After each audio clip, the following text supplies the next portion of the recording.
You have something weirdly masochistic about you, you know? What's that mean? Well, I remember the first time I met you, you told me about this show you used to have called Hurt Bert. Yeah. And it was really bewildering to me. I'm bewildering to myself. Because you were doing stuff that was physically painful, and you didn't like doing it. It hurt. Yeah, I hated it. And then I did a show called Bert the Conqueror where I did extreme activities like jumping off the stratosphere and stuff, and I hated that. What do you mean jumping off the stratosphere? I was the first person to jump off the stratosphere. What the fuck does that mean? The stratosphere in Vegas? No, I thought you meant the actual one on the Earth. No. You jumped off the stratosphere. Yeah, no. I jumped. What's the stratosphere? It's a 111-story building in Vegas. Oh. And so we take an elevator to the top, you go off to the ledge, and you jump off it in a controlled descent.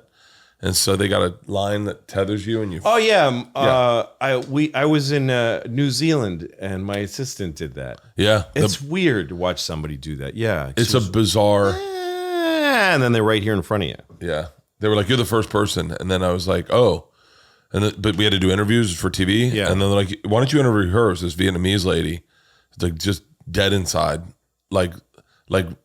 No emotion on her face. Yeah. And she's dressed in a jumpsuit. And I said, "Hey, why am I interviewing her?" And they go, "She's jumped off before." But I thought I was the first one. Yeah. And they're like, "No, they had to test it." So she was the tester? So I asked her, I said, what do you mean you jumped off this? She goes, $100. My son's in prison. It goes to his commissary. They give me $100 to at lunch. I just jump 5 times. So you mean people that test that kind of thing aren't like test pilot guys? They're just like fucking desperate people. Let's find somebody who just would do anything for $100. People that worked at the casino, she was like, she'd sweep up and clean out ashtrays. And they walked to her, they said, "Go find somebody." Yeah, and so she was like, "I'll do it." So at lunch, she just jump, get in the elevator, jump, get in the elevator, horrible. Jump. And so she makes money. Her son was in prison, she told me, and she would put money towards his commissary and make extra money, $100 every jump. So he could buy a little bit more heroin from somebody's anus. Probably. Fuck. And I told her, and then I said, "Boy, that's really life, isn't it? Right there, what she's experiencing, that's life." She's in the wide shot. Yes, but for her, that's a really sad tight shot. You fucking punch in on her. I don't think she's in the wide shot.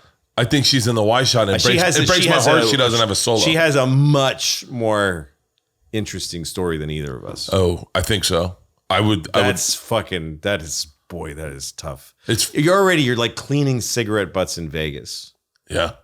And someone's like, "You want to jump off of that for $100 to give it to your son who can't even spend it except on."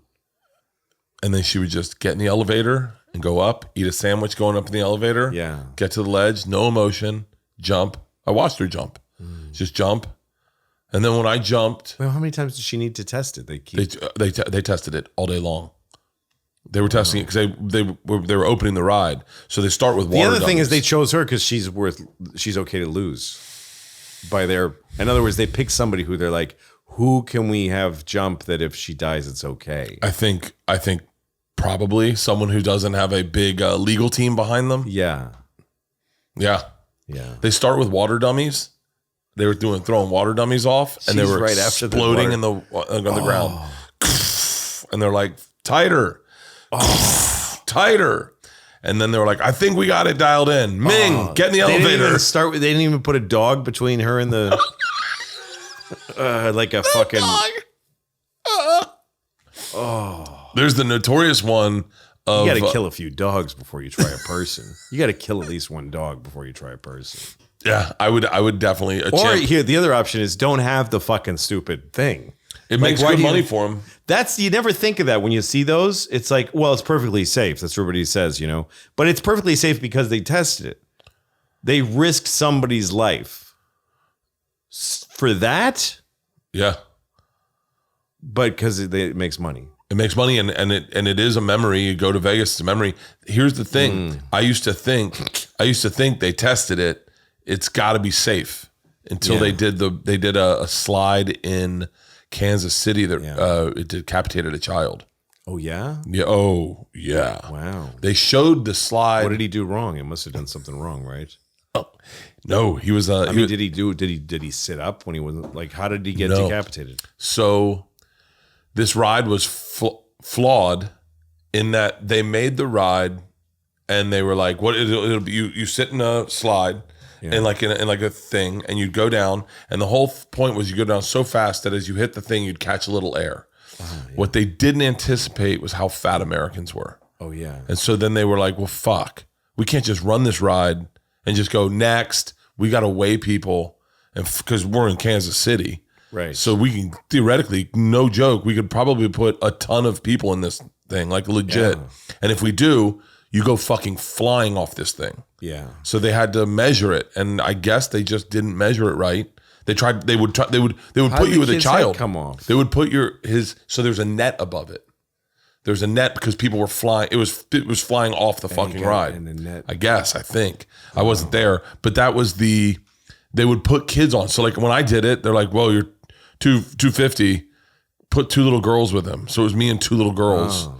And then so you could never do it with your fucking friends. No. Because you were like, oh, put me this child with me. So that kid's head got cut off. You know what that means? That the kid's head came off? It means you're never going to die, Bert. Bert and Tom and Bert. One goes topless while the other wears a shirt. Tom tells stories and Bert's the machine. There's not a chance in hell that they'll keep it clean. Here's what we call 2 bears, 1 cave.